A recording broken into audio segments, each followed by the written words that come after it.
बिस्मिल्लाहिर्रहमानिर्रहीम। अस्सलाम वालेकुम dear students, welcome to our next lecture. आज हम पाइथन लैंग्वेज के अगले टॉपिक्स को देखेंगे जिसमें डेटा टाइप्स और ऑपरेटर्स इंक्लूड हैं। डेटा टाइप्स क्या होती हैं, ऑपरेटर्स क्या होते हैं, इनको हम चल कर डिटेल में देखते हैं। Python data types. A data type is a method to represent data in computers. Computers में डेटा को मुख्तलिफ तरीक़ों से रिप्रेजेंट किया जा सकता है, तो हर तरीके को हम रफली कह सकते हैं कि वो एक डेटा टाइप है। मिसाल के तौर पे हमारे पास एक बाइनरी नंबर है 1011, इसको हम एक करैक्टर ए रिप्रेजेंट करने के लिए भी इस्तेमाल कर सकते हैं और 5 रिप्रेजेंट क्वांटिटी 5 को रिप्रेजेंट करने के लिए भी इस्तेमाल कर सकते हैं। तो डेटा टाइप हमें ये स्पेसिफाई करेगी कि ये किसको रिप्रेजेंट कर रहा है। ठीक, सो data type of this binary combination ये हमें बताएगी कि आइदर ये ए है या ये 5 है। A variable can store data of one type at one time, यानी एक वक्त में एक वेरिएबल में जो भी चीज़ स्टोर हुई होगी उसकी एक डेटा टाइप होगी। There are number of data types in Python. How to get the data type of variable? वो हमारे पास एक स्टेटमेंट मौजूद है print type c। ये हम यूज़ करेंगे तो हम देख सकते हैं कि वेरिएबल c की डेटा टाइप क्या है। पाइथन के अंदर जो अवेलेबल डेटा टाइप्स हैं वो ये हैं: string, integer, float, complex, list, tuple, range, dictionary, set, frozen set, boolean, bytes, byte array and memory view। इनमें हम बहुत सारी डेटा टाइप के साथ ऑपरेट नहीं भी कर रहे होंगे और बहुत सारी चीज़ें हमारे लिए नई भी हैं, तो हमें अभी उस पर परेशान होने की ज़रूरत नहीं है कि ये क्या चीज़ है और कैसे काम कर रही है। यहाँ पे हम देखते हैं कि डेटा टाइप, मिसाल के तौर पर अगर हमारे पास स्ट्रिंग डेटा टाइप है तो उसका वेरिएबल हम यूँ डिफ़ाइन कर सकते हैं। इसी तरह से अगर हमारे पास इंटीजर डेटा टाइप है तो उसके वेरिएबल को हम इस तरह से डिफ़ाइन कर सकते हैं। Similarly float data type, complex numbers, list अगर हमने किसी चीज़ की बनानी है तो उसको हम इस तरह से डिफ़ाइन करेंगे। अगर हमने टपल बनाना है, टपल मीन कि 3 चीज़ों का एक कम्बिनेशन बनता है, जैसे ये है, तो इसको हम इस तरह से डिफ़ाइन कर देंगे। अगर हमने रेंज बनानी है 1 से 6 तक तो हम इस तरह से क्रिएट करेंगे। इसी तरह हमने डिक्शनरी बनानी है तो इस तरह से हम करेंगे। सेट बनाना है तो उसका तरीका ये है। फ्रोज़न सेट का तरीका ये है। बूलियन, बाइट्स, बाइट अरे और मेमोरी व्यू। अब हम इन तमाम वेरिएबल को पाइथन लैंग्वेज के अंदर डिक्लेयर करके देखते हैं कि ये वहाँ कैसे काम कर रहे हैं। यहाँ पे आप देखें कि मैंने कोड लिखा हुआ है, ठीक है, वेरिएबल x, और उसमें हमने वैल्यू प्लेस की है जो कि स्ट्रिंग टाइप की है, हेलो वर्ल्ड। और अगली स्टेटमेंट के ऊपर हम ये देख रहे हैं कि x की डेटा टाइप क्या है, वो हमें प्रिंट करके दिखाया जाए, और नेक्स्ट लाइन पे हम x की वैल्यू को प्रिंट कर रहे हैं। तो मैं इसको डिबग मोड में लाता हूँ। ठीक, डिबग मोड में हम लाइन बाय लाइन एग्जीक्यूट करके चेक कर सकते हैं कि उसकी आउटपुट क्या आ रही है। तो लाइन 1 के ऊपर जो है हम एक वेरिएबल क्रिएट कर रहे हैं जिसमें हम स्ट्रिंग वैल्यू डाल रहे हैं हेलो वर्ल्ड, तो x की डेटा टाइप भी स्ट्रिंग हो जाएगी। यहाँ पे आप देख सकते हैं कि x को जो वैल्यू असाइन है वो हेलो वर्ल्ड, और नीचे यहाँ पे भी आपको नज़र आ रहा है कि x में स्ट्रिंग टाइप की वैल्यू है जो कि हेलो वर्ल्ड है। और जब हमने प्रिंट करवाया टाइप x के x की क्या टाइप है, तो यहाँ जाके ये कंसोल हमें नज़र आ रहा है कि इसकी जो टाइप है वो स्ट्रिंग है, और x को हमने प्रिंट किया तो उसके अंदर जो वैल्यू थी वो प्रिंट होकर हमारे सामने आ गई। अब हमने x में 50 प्लेस कर दिया तो आप देख सकते हैं कि x की वैल्यू चेंज हो गई। x की अगर हम डेटा टाइप को प्रिंट करवाएं तो ये हमारे पास यहाँ पे आ रहा है, अब वो इंटीजर है, और अगर हम x की वैल्यू को प्रिंट करवाएं तो दैट इज़ 50। इसी तरह से लाइन 9 के ऊपर देखें, हम रियल वैल्यू या फ्लोट वैल्यू असाइन करें x को तो इसकी डेटा टाइप ऑटोमेटिकली चेंज हो जाएगी, और अगर हम इसकी टाइप प्रिंट करवाएं तो दैट इज़, आप देख सकते हैं यहाँ पे फ्लोट है, और वैल्यू प्रिंट करवाएं तो 5.67, ये वाली वैल्यू जो कि हमने उसमें असाइन की थी। लाइन 13 के ऊपर हम एक कम्प्लेक्स वैल्यू असाइन कर रहे हैं x को, और x की डेटा टाइप अब चेंज हो गई। यहाँ जाके देखें तो x की डेटा टाइप आपको कम्प्लेक्स नज़र आ रही है, और इसके हम टाइम प्रिंट करवाएं तो वी गेट दिस कम्प्लेक्स, उसकी टाइप हो गई, और वैल्यू प्रिंट करवाएं तो 3.3 + 6j, ये हमारे पास आ गया। इसी तरह से x की वैल्यू जो है, मैं x को एक लिस्ट असाइन करता हूँ।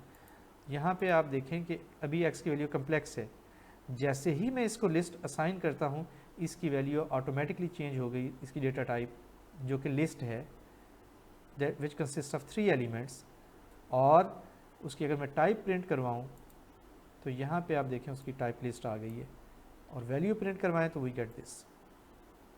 ठीक, तो यूँ हम बाकी डेटा टाइप्स के साथ भी ऑपरेट कर सकते हैं। ये बाकी चीज़ें जो है मैं आपके लिए छोड़ रहा हूँ ताकि आप खुद इसको करके देखें कि कैसे ये काम कर रही हैं। अभी हमने ये देखा कि हमने जो वेरिएबल्स बनाए और उनको जो डेटा टाइप मिली वो वैल्यू को देख के ऑटोमेटिकली वो डेटा टाइप उसकी हो जाती थी। यानी अगर हम हेलो वर्ल्ड असाइन करते एक्स को तो एक्स की डेटा टाइप जो थी वो ऑटोमेटिकली स्ट्रिंग बन जाती थी। लेकिन हम एक्सप्लिसिटली भी डेटा टाइप्स बना सकते हैं। मिसाल के तौर पे हेलो वर्ल्ड को मैं स्ट्रिंग में कन्वर्ट करके इसको एक्स बना सकता हूँ, तो वो उसकी डेटा टाइप स्ट्रिंग ही रहेगी। इसी तरह से इंटीजर के लिए मैं ये करूँगा, फ्लोट के लिए ये, कम्प्लेक्स के लिए ये, एंड सो ऑन। अब हम इसको प्रैक्टिकली करके देखते हैं कि ये कैसे होता है। यहाँ पे आप देखें कि हमारे पास एक हेलो वर्ल्ड स्ट्रिंग है जिसको हमने स्ट्रिंग में कन्वर्ट करके एक्स को असाइन कर दिया। तो उसी तरह से हम इसको डिबग करके देखते हैं जैसे पहले प्रोग्राम को देखा हमने। यहाँ देखें कि x जो है यहाँ पे भी कोई वेरिएबल नज़र नहीं आ रहा, ये स्पेशल वेरिएबल्स हैं बट x नहीं है। जैसे ही हम अगली लाइन पे गए F8 प्रेस करके तो हमारे पास x एक वेरिएबल आ गया जिसकी डेटा टाइप क्या है, स्ट्रिंग, हेलो वर्ल्ड। और इसको अगर हम प्रिंट करें इसकी डेटा टाइप को तो दैट इज़ स्ट्रिंग, और अगर वैल्यू को प्रिंट करें तो दैट इज़ हेलो वर्ल्ड। यहाँ पे मैं एक छोटी सी चेंज करता हूँ, मैं ये कहता हूँ कि जी x is equal to string, और मैं आगे उसके नंबर्स देता हूँ 5 4 3, ये हमारे पास आ गया। और अब अगर मैं प्रिंट करूं x की टाइप को और उसकी वैल्यू को तो मैं देखता हूं कि मेरे पास क्या आउटपुट आती है। ये देखें लाइन 1 के ऊपर हमने क्या किया कि एक स्ट्रिंग बनाई, स्ट्रिंग को फिर स्ट्रिंग में कन्वर्ट किया कर दिया मज़ीद उस पर यानी श्योर करने के लिए कि वाकई ये स्ट्रिंग है, और उसको x को असाइन कर दिया। तो यहाँ देखें आपके पास x जो है वो स्ट्रिंग बन के आ गई। हमने उसको प्रिंट किया, उसकी वैल्यू को प्रिंट किया, तो ये जब हमने प्रिंट किया तो हमें ये आउटपुट मिली कि इसकी जो डेटा टाइप थी x की वो स्ट्रिंग थी और उसमें जो वैल्यू थी वो हेलो वर्ल्ड थी। यहाँ पे लाइन 5 के ऊपर जो है हमने ये किया कि कुछ नंबर्स दिए हुए थे, इन नंबर्स को हमने स्ट्रिंग में कन्वर्ट किया और x को असाइन कर दिया। अब अगर आप गौर से देखें तो x की डेटा टाइप वही है जो स्ट्रिंग, वो चेंज नहीं हुई। और अगर हमने इसको प्रिंट किया तो वी कैन सी दैट के क्लास स्ट्रिंग और उसकी वैल्यू 5 4 6 7 8 है। ठीक, इसी तरह हम बाकी वेरिएबल्स के साथ भी ऑपरेट कर सकते हैं।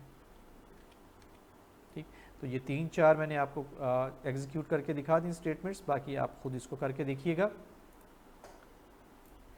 अब हम थोड़ा सा स्ट्रिंग डेटा टाइप को डिटेल में देखते हैं। String data type, a string is a collection of characters like I am student. तो इसमें देखें कि आई एक करेक्टर है, उसके बाद स्पेस है वो दूसरा करेक्टर है, ए तीसरा करेक्टर है, एम चौथा करेक्टर है, फिर स्पेस पांचवा करेक्टर, एंड सो ऑन। तो इन करेक्टर्स को जब हम इकट्ठा कर लेते हैं तो that becomes a string. A string is also called the string literal, इसको हम स्ट्रिंग लिटरल भी कहते हैं, and can be described as, इसको सिंगल कोट में क्लोज करेंगे तो भी स्ट्रिंग लिटरल बनेगा, डबल कोट्स में क्लोज करेंगे तो भी स्ट्रिंग लिटरल ही बनेगा। इसी तरह से मल्टी लाइन स्ट्रिंग भी हम डिफाइन कर सकते हैं।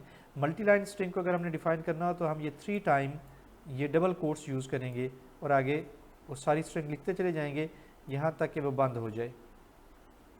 इंडेक्सिंग भी हम कर सकते हैं स्ट्रिंग के अंदर।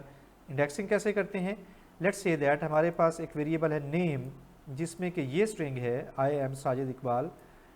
हम इसको प्रिंट करें अगर नेम 2 तो उसका मतलब ये होगा कि 0 पे पहला करेक्टर होगा जो कि आई, 1 पे दूसरा करेक्टर जो कि स्पेस, और 2 पे तीसरा करेक्टर जो कि ए है, तो it will print the character A. अब हम इसको प्रैक्टिकली करके देखते हैं। तो यहाँ देखें कि मैंने एक प्रोग्राम लिखा हुआ है जिसमें एक वेरिएबल है ए जिसको एक string literal I am student इसको असाइन किया हुआ है। एक और वेरिएबल है बी जिसको मैंने एक और स्ट्रिंग लिटरल जो कि आई एम स्टूडेंट है वो उसको असाइन किया हुआ है। यहाँ मैंने ए को प्रिंट करवाया और यहाँ बी को प्रिंट करवाया। हम इसको चलाते जाते हैं और साथ साथ चेक करते जाते हैं लाइन बाय लाइन एग्जीक्यूट करके। देखें ए तो यहाँ आप देखें एक वेरिएबल बन गया जिसकी डेटा टाइप स्ट्रिंग है और उसके अंदर string literal I am student है। इसी तरह से बी दूसरा स्ट्रिंग लिटरल बन गया, दूसरा वेरिएबल जिसमें string literal I am student same. A को हमने प्रिंट किया तो यहाँ देखें ए प्रिंट हो गया, बी को प्रिंट किया तो बी प्रिंट हो गया। अब हम जो है लाइन सी के ऊपर हमने एक मल्टी लाइन स्ट्रिंग शुरू की जो कि हमारे पास यहाँ तक एंड हो रही है 2 लाइनों के ऊपर, which is this is multi line string and I am enrolled in introduction to computing class in BZU। ठीक, अब मैं जैसे इसको प्रिंट करवाता हूँ तो आप देख सकते हैं कि ये मल्टी लाइन स्ट्रिंग प्रिंट हो गई हमारे पास। यहाँ पे लाइन 5 के ऊपर मल्टी लाइन स्ट्रिंग को हमने डबल कोट्स के अंदर क्लोज किया था, और यहाँ लाइन 9 to 10 जो है हम इसको सिंगल कोट्स में 3 सिंगल कोट्स में क्लोज कर रहे हैं, ओपन और क्लोज। तो दोनों तरह से ये मल्टी लाइन स्ट्रिंग आप बना सकते हैं and you can see that the same output we get here. अब यहाँ पे ये देखें कि हम ए स्ट्रिंग जो कि आई एम स्टूडेंट है उसमें दूसरा करैक्टर प्रिंट करवाने जा रहे हैं, तीसरा, 2 का मतलब होगा तीसरा करैक्टर। तो you see that A print हो गया आपके पास, ठीक है, क्योंकि अरे में क्या था आई एम, ये ए था तो ए प्रिंट हो गया। अगर हम तीसरे से लेकर और छठे करैक्टर तक उसको प्रिंट कराने की कोशिश करते हैं, 7वें तक, तो ये हमारे पास आ जाएगा m_s। ठीक, वो आप देख सकते हैं कि ये तीसरा करैक्टर हमारे पास ये है, चौथा ये है, 5वां स्पेस है और छठा करैक्टर s है, तो m स्पेस s ये आपको प्रिंट होके यहाँ पे मिल गया। अच्छा, हमारे पास जो स्ट्रिंग्स हैं, स्ट्रिंग्स के बहुत सारे बिल्ट इन मेथड्स हैं जिनको इस्तेमाल करके हम मुख्तलिफ इंफॉर्मेशन स्ट्रिंग के मुतालिक ले सकते हैं या उसके ऊपर कुछ ना कुछ ऑपरेशन परफॉर्म कर सकते हैं। मिसाल के तौर पे अगर हम ये कहें कि लेन ए, इसका मतलब होगा लेंथ ए की लेंथ बताओ, तो यहाँ देखिए ए की लेंथ क्या आ गई 12, यानी ये 12 करैक्टर पे मुश्तमिल है। ए डॉट लोअर का मतलब होगा कि ए को लोअर करैक्टर्स में कन्वर्ट करो, तो यहाँ आप देखें कि ये सारे के सारे लोअर करैक्टर में कन्वर्ट हो चुके हैं। हालांकि असल में क्या था, असल में ये था कि हर करैक्टर का, हर वर्ड का पहला करैक्टर कैपिटल था, तो वो चेंज हो गया। इसी तरह से ए वेरिएबल में चूंकि स्ट्रिंग है और उसको हम अपर में कन्वर्ट करना चाहते हैं तो हम ये मेथड यूज़ कर सकते हैं, अपर लाइन 20 पे जो लिखा हुआ है, और ये देखें ये सारी स्ट्रिंग अपर में कन्वर्ट हो गया ऑटोमेटिकली। लाइन 21 के ऊपर हम ये कह रहे हैं कि ए डॉट रिप्लेस, मतलब ए वेरिएबल में जो स्ट्रिंग है उसमें अगर कहीं पे एम है तो उसको आर से रिप्लेस कर दो और फिर ए को प्रिंट करो। तो ये देखें आई आर स्टूडेंट, एक जगह एम था वो आर से चेंज हो गया। एंड इसी तरह से this is my text in Python and it is 2, तो इसको कैपिटलाइज करेंगे तो ये मेथड यूँ काम करता है, ठीक है, कि वो उसको कैपिटलाइज में कन्वर्ट करके हमें दिखा देता है, पहले वर्ड को कैपिटल कर देगा। इसी तरह से एक और मेथड है कि अगर हम एक अरे ए और दूसरी अरे बी, इन दोनों को प्लस करें तो असल में वो जुड़ जाती हैं, एक दूसरे के साथ इकट्ठी हो जाती हैं। तो वो ए में हमने ले लिया, ए में देखें हमारे पास था आई एम स्टूडेंट, तो उसमें वही आ गया आई एम स्टूडेंट, और बी में भी आई एम स्टूडेंट था तो वो उसमें आ गया। और अगर हम इसको प्रिंट करें तो ये 2 स्ट्रिंग्स आपस में जुड़ी हुई हमारे सामने प्रिंट हो गई। इस किस्म के प्रोसेस को हम कहते हैं कंकैटिनेशन, यानी 2 चीज़ों को जोड़ना। तो हमें समझ आ गया स्ट्रिंग के मतलब कुछ। अब हम पाइथन ऑपरेटर्स के मतलब डिस्कस करना शुरू करते हैं कि ऑपरेटर्स क्या होते हैं। Operators are used to define operation on operands. मसलन प्लस का जो ऑपरेटर है, it defines the addition operation on its operands. 5 + 6 अगर आप करना चाहें तो प्लस, ये ऑपरेटर हमें ये बताता है कि हमने प्लस करना है। There are number of operators that you have used in early mathematics, ठीक है, और उन्हीं ऑपरेटर्स को हम आगे बढ़ा रहे होंगे, यूज़ कर रहे होंगे। Python divides the operators in following groups, कौन कौन से? Arithmetic operator, assignment operator, comparison, logical, identity, membership operators and bitwise operators. इस टेबल में आपको अरिथमेटिक ऑपरेटर्स नज़र आ रहे हैं कि x प्लस का ऑपरेशन है, हम जानते हैं प्लस ऑपरेशन एडिशन परफॉर्म करता है, माइनस ऑपरेशन सब्ट्रैक्शन परफॉर्म करता है, मल्टीप्लिकेशन ने मल्टीप्लाई करना होता है, डिवीजन ने डिवाइड, ठीक, this is modulus operator and this is exponentiation operator and this is floor division. इनको हम एग्जीक्यूट करके देखते हैं कि ये कैसे काम कर रही हैं, ताकि हमें अच्छी तरह से समझ आ जाए। यहाँ पे आप देख सकते हैं कि हमारे पास दो वेरिएबल हैं, एक a जिसकी वैल्यू 4 है और एक b जिसकी वैल्यू 6 है, और आगे हमने कुछ स्टेटमेंट्स लिखी हुई जैसे एडिशन, तो a और b को हमने जमा करके डिस्प्ले कराया, यहाँ a और b को सब्ट्रैक्ट करके डिस्प्ले कराया, यहाँ multiply, division, power, and here is the quotient and remainder. ठीक, कोशिएंट और रिमाइंडर किस तरह से काम करते हैं, पहले इसको चला लेते हैं और फिर आपने देखना है कि किस तरह से कोशिएंट काम करे और किस तरह से रिमाइंडर काम करे, 1 एंड 2। ठीक, तो ये हमने यहाँ पे तमाम अरिथमेटिक ऑपरेटर्स को ट्राई करके देख लिया। अरिथमेटिक ऑपरेटर्स के बाद हमारे पास अगले ऑपरेटर्स हैं जिनको हम कहते हैं असाइनमेंट ऑपरेटर्स। ठीक है, जैसे ये है, तो ये ऑपरेटर क्या करता है कि जो वैल्यू आप राइट साइड पे देंगे वो लेफ्ट साइड पे मौजूद वेरिएबल को मिल जाएगी। जैसे x इज़ इक्वल टू 5, तो 5 जो है वो x में स्टोर हो जाएगा, x में आ जाएगा, और एक वेरिएबल में एक वक्त में एक ही वैल्यू होती है। अगला ऑपरेटर है हमारे पास प्लस इक्वल।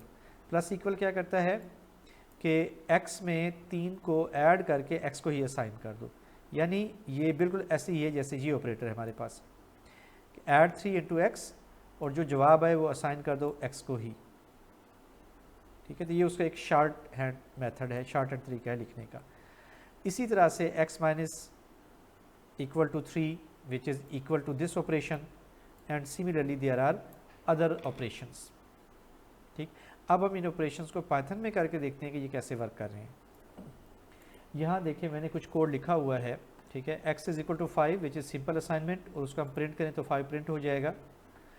यहाँ पे देखें x में हमने फिर 5 असाइन किया, और ये स्टेटमेंट जो कि इसके बराबर है x is equal to x plus 3, इसको किया तो जवाब क्या प्रिंट होगा, that would be 8।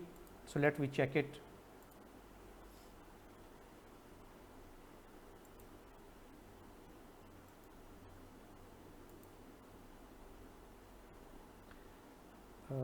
Assignment operators क्यों नहीं चल रहा?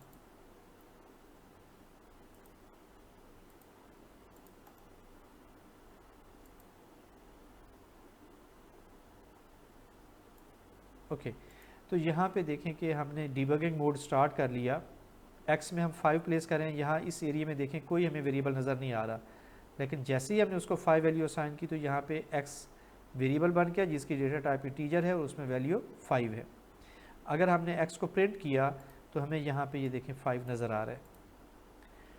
यहाँ पे आके हमने x को फिर वैल्यू 5 की दी, x में 3 ऐड कर लिया, जैसे ही हम 3 ऐड करेंगे ये वाली वैल्यू 8 हो जाएगी। तो आपने देखा कि ये 8 हो गई, और इसको हमने प्रिंट किया तो हमें वही 8 वैल्यू मिल गई। सिमिलरली x को दोबारा 5 किया, ठीक है, x माइनस x3, उसमें से 3 निकाला, जवाब 2 हो जाएगा, जैसे प्रिंट किया हमारे पास 2 आ गया। And rest of the things are there. ठीक, ये बाकी का कोड मैं आपके लिए छोड़ रहा हूँ कि आप इसको चला के टेस्ट करके देखेंगे कि ये कैसे काम कर रहा है। अब हम अगले ऑपरेटर्स को देखते हैं जो कि कंपैरिजन ऑपरेटर्स हैं। कंपैरिजन ऑपरेटर हम इस्तेमाल करते हैं दो क्वांटिटीज़ को आपस में कंपेयर करने के लिए। जैसे हम ये देखना चाहते हैं कि x इक्वल टू y है या नहीं, x is not equal to y, right. अगर हम सिंगल वाला ये साइन यूज़ करें मैथमेटिक्स में तो ये कंपैरिजन के लिए भी इस्तेमाल हो जाता है, लेकिन कंप्यूटर में हमें डिफ्रेंशिएट करना पड़ेगा कि सिंगल वाला वैल्यू असाइनमेंट के लिए इस्तेमाल करते हैं, और ये दो इकट्ठे जो इक्वल साइन है ये हम कंपैरिजन के लिए इस्तेमाल करते हैं। तो इस बात का आपने ख्याल रखना है। नॉट इक्वल टू, अच्छा इस तरह से x greater than y, x less than y, less than equal to y and x less than, ये greater than equal to y and less than equal to y। अब हम इनको Python में execute करके देखते हैं। तो यहाँ आप देखें कि ये हमारे पास कंपैरिजन ऑपरेटर्स यहाँ इम्प्लीमेंट हुए हैं। a इज़ इक्वल टू 5 एक वेरिएबल जिसकी वैल्यू 5, b दूसरा वेरिएबल जिसकी वैल्यू 6, और यहाँ हमने इन कंपैरिजन ऑपरेटर्स को यूज़ किया है। इसका जो रिप्लाई होगा, जो रिज़ल्ट होगा, दैट वुड बी, वो ट्रू या फॉल्स के केस में निकलेगा। यानी a इक्वल है b के, हो सकता है यस, नहीं है तो फिर नो, यानी फॉल्स। अब अगर इसको मैं चलाऊँ तो इसका रिज़ल्ट देखें आप, हमारे पास क्या आ रहा है, फॉल्स, a b के बराबर नहीं है। अगली लाइन, लाइन 4 पे हमने देखा कि क्या a बराबर नहीं है b के, यस वाकई ये b के बराबर नहीं है। लाइन 5 पे हमने देखा क्या a लेस देन b है, यस। लाइन 6 पे हमने देखा कि क्या A less than equal to B है, yes less than or equal to B. और लाइन 7 पे हमने देखा क्या ए ग्रेटर देन बी है, no, result is false. And similarly the result of line 8। तो यूँ हमने कुछ लाइनों के ऊपर इन ऑपरेटर्स को यूज़ करके देख लिया। अगले हमारे पास हैं जी लॉजिकल ऑपरेटर्स। लॉजिकल ऑपरेटर्स हमारे पास 3 हैं जिनको हम एंड और नॉट ऑपरेटर कहते हैं। डिस्क्रिप्शन क्या है इसकी कि it returns true if both statements are true. यानी ये एग्जांपल को देखें, अगर x 5 से छोटा हो और x 10 से भी छोटा हो तो टोटल एक्सप्रेशन का जो जवाब है वो ट्रू होगा। अगर इनमें से एक भी गलत हो जाए, एक भी फॉल्स हो जाए तो टोटल एक्सप्रेशन का जवाब फॉल्स होगा।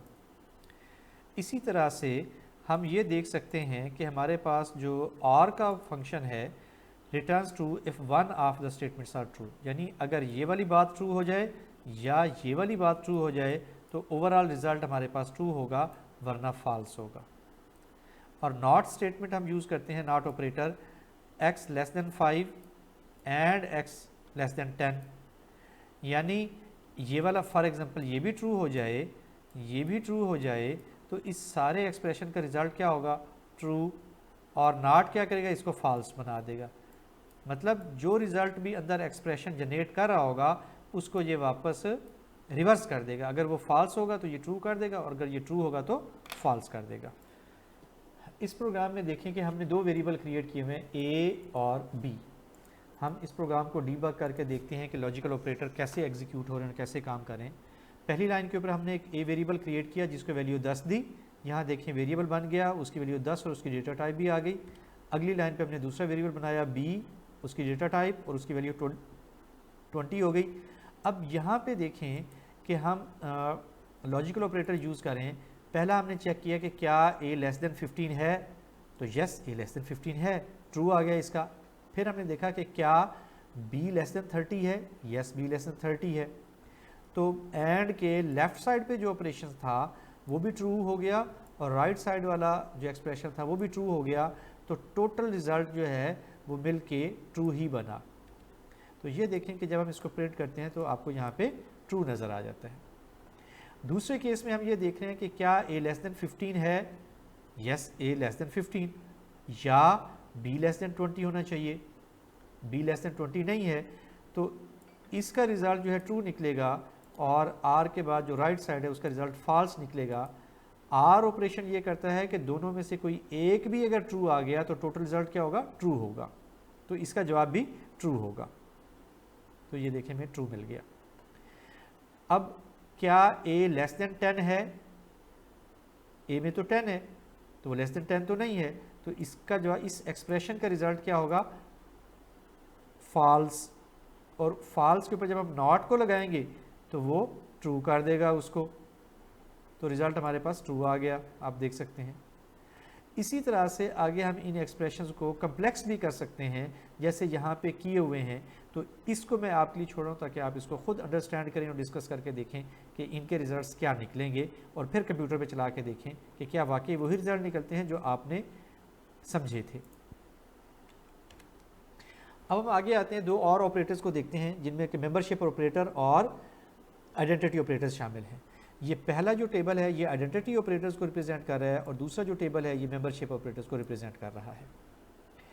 ऑपरेटर क्या है, इज नॉट, ठीक, returns true if both variables are of same object. यानी एक्स और वाई जो है वो दोनों सेम ही ऑब्जेक्ट हों तो उस केस में ट्रू वैल्यू रिजल्ट रिटर्न होगी, अदरवाइज फॉल्स वैल्यू रिटर्न होगी।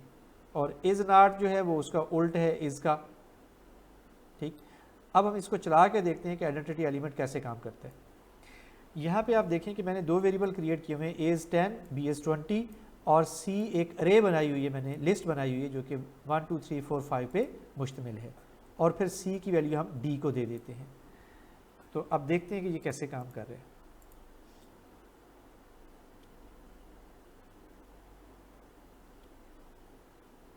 यहाँ देखें सी और डी आपको 2 लिस्ट नज़र आ रही हैं, लेकिन हकीकत में कंप्यूटर की रैम में एक ही लिस्ट पड़ी होगी 1 2 3 4 5, सी भी उसी को पॉइंट करेगा और डी भी उसी को पॉइंट करेगा। ठीक है, इसको वेरीफाई करने के लिए भी हम देख लेते हैं। पहले हमने देखा कि क्या ए और बी एक ही चीज़ को पॉइंट करें, यानी सेम है या नहीं, तो उसका जो हमारे पास आंसर है दैट इज़ फॉल्स। इसका मतलब है ए और बी डिफरेंट चीज़ें हैं, रैम में, कंप्यूटर की रैम में मुख्तलिफ जगहों पे ये पड़े हुए हैं। लेकिन सी और डी को अगर हम देखें तो जवाब ट्रू आता है। मतलब जो ये डेटा है 1 2 3 4 5 ये रैम में एक ही जगह पड़ा है, सी भी उसी को पॉइंट कर रहा है और डी भी उसी को ही पॉइंट कर रहा है। इसी तरह से हम ये चेक करने की कोशिश करते हैं कि 2NC मेंबरशिप क्या 2C में है, तो हम देखते हैं कि 2C में है, यस, जवाब हमारा क्या होगा, ट्रू। तो हेयर वी गॉट ट्रू। ठीक, और फाइनली हम देखते हैं कि क्या 100C में है, 100 तो सी में नहीं है, जवाब क्या होना चाहिए, फॉल्स। तो ये देखें हमारे पास फॉल्स आ गया जवाब। तो यूँ हमने आइडेंटिटी और मेंबरशिप दोनों ऑपरेटर्स को देख लिया कि वो कैसे काम कर रहे हैं। फाइनली हम एक ऑपरेटर्स को देखते हैं जिनको हम बिटवाइज ऑपरेटर कहते हैं। बिटवाइज ऑपरेटर को हम इस तरह से नोट करते हैं, this is called and operator, this is called or operator, this is exclusive or, this is not, this is left shift, this is right shift. ये हमारे पास मुख्तलिफ ऑपरेटर्स हैं। अब हम ज़रा इनकी वर्किंग्स को इन छोटे छोटे टेबल से समझने की कोशिश करते हैं। पहले हम देखते हैं कि ए एंड बी कैसे है। फॉर एग्जांपल ए हमारे पास है 1 0 1 1 और बी है हमारे पास 1 0 0 1 0। तो ये ऊपर वाली क्वांटिटी बनती है हमारे पास 11 और ये नीचे वाली क्वांटिटी 2। इसको अगर हम ऐड करेंगे तो ऐड के केस में क्या होता है कि कोई एक भी फॉल्स हो गया तो जवाब फॉल्स होगा, यानी कोई एक भी ज़ीरो आ गया तो जवाब ज़ीरो होगा। तो यहाँ पे ऊपर वाला 1 है, नीचे वाला 0, तो जवाब 0। इसमें दोनों 0 हैं, जवाब 0। इसमें ऊपर वाला 1 नीचे वाला 0, जवाब 0। इस केस में देखें दोनों 1 हैं तो जवाब में 1 आ गया। ठीक है, इस तरह से हमारा एंड ऑपरेटर काम करता है। अगर हम आर ऑपरेटर की तरफ आएँ तो उसमें ये होता है कि कोई एक भी अगर 1 हो गया तो जवाब 1 होगा। इन दोनों में देखो ऊपर वाला 1 है और नीचे 0 है तो जवाब में क्या आ गया, 1। इसी तरह से यहाँ दोनों 1 हैं ऑपरेंड्स तो जवाब हमारे पास 1 आ गया। यहाँ दोनों 0 हैं तो आंसर 0 आ गया। यहाँ ऊपर 1 और नीचे 0 तो जवाब 1 आ गया। इस तरह से आर ऑपरेटर काम करता है, यानी कोई एक भी 1 आ जाए तो जवाब में 1 आएगा। एक्सक्लूसिव आर बी, इसके अंदर ये है कि कोई एक 1 हो, दोनों ना हो और दोनों 0 भी ना हो। ठीक है, एक वक्त में कोई एक 1 हो। तो यहाँ देखें एक वक्त में ये एक 1 था, ये 1 नहीं था तो जवाब 1 आ गया। यहाँ दोनों 1 थे, जवाब 0। यहाँ दोनों 0, जवाब 0।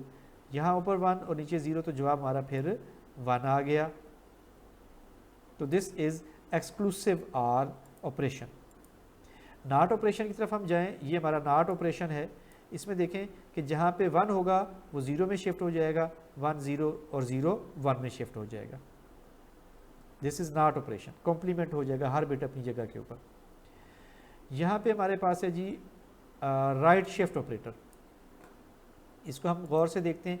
राइट शिफ्ट ऑपरेटर क्या करेगा कि जो हमारे पास फॉर एग्जांपल ए के बिट्स हैं, इन सारे बिट्स को एक एक पोजीशन राइट की तरफ शिफ्ट कर देगा और जो लेफ़्ट पे खाली जगह बचेगी उसको 0 फिल करेगा।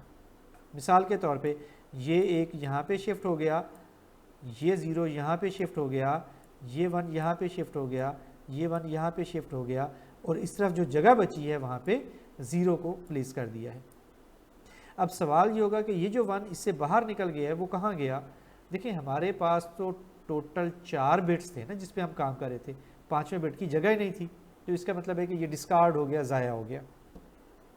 इसी तरह से अगर हम लेफ़्ट राइट शिफ्ट को देखें तो राइट शिफ्ट क्या करता है, हर बिट को एक एक राइट की तरफ शिफ्ट कर देता है और ये 1 जो है ये डिस्कार्ड हो जाएगा और इधर से जो खाली जगह बनेगी उसमें 0 आ जाएगा। ठीक, अ काइंड ऑफ ये जो है ये तकरीबन 2 से मल्टीप्लिकेशन का ऑपरेशन है कि जो भी वैल्यू है आप उसको 2 से मल्टीप्लाई कर दो और ये जो है ये 2 से डिवीजन वाला ऑपरेशन है। ठीक, अब हम इसको प्रैक्टिकली पाइथन में करके देखते हैं कि किस तरह से ये ऑपरेटर्स काम कर रहे हैं। यहाँ देखें कि हमारे पास ए में हमने 11 प्लेस किया हुआ है, बी में 2 प्लेस किया हुआ है और यहाँ हमने इन ऑपरेशंस को रखा हुआ है। मैं इस प्रोग्राम को अगर रन करूँ तो हमें ये मुख्तलिफ जवाब मिलते हैं, मसलन 2, 11, 9, -12, 22 एंड 5। ठीक, ये कैसे आए जवाब? इस स्लाइड को अगर आप गौर से देखें और जो ऑपरेशंस यहाँ दिए हुए हैं उनको अंडरस्टैंड करने की कोशिश करें तो आप इसको फाइंड कर सकते हैं कि ये जवाब कैसे आए। मैं ये बात भी आप पे ही छोड़ रहा हूँ कि जो जवाब निकले हैं आप उनको टेस्ट करके देख लें। एक मैं आपको समझा देता हूँ। जैसे ये देखें, ये हमारे पास 11 है ये वाला, और ये 2 है। इन दोनों को जब हमने ऐड किया जो जवाब निकला वो 2 है। ठीक, और आप यहाँ पे देख सकते हैं कि पहला जवाब ऐड का जो था दैट वाज 2। ठीक, इसी तरह से अगले जवाबात भी हैं। तो आई होप आपको ये वाला लेक्चर समझ आ गया होगा। आपने ये करना है कि इन तमाम ऑपरेटर्स को प्रैक्टिस करें, टेस्ट करें और चला के देखें और अंडरस्टैंड करने की कोशिश करें ताकि आपकी ग्रिप इसके ऊपर मजबूत हो। That's all about for today. I hope आपको ये लेक्चर समझ आ गया होगा। अल्लाह हाफिज़।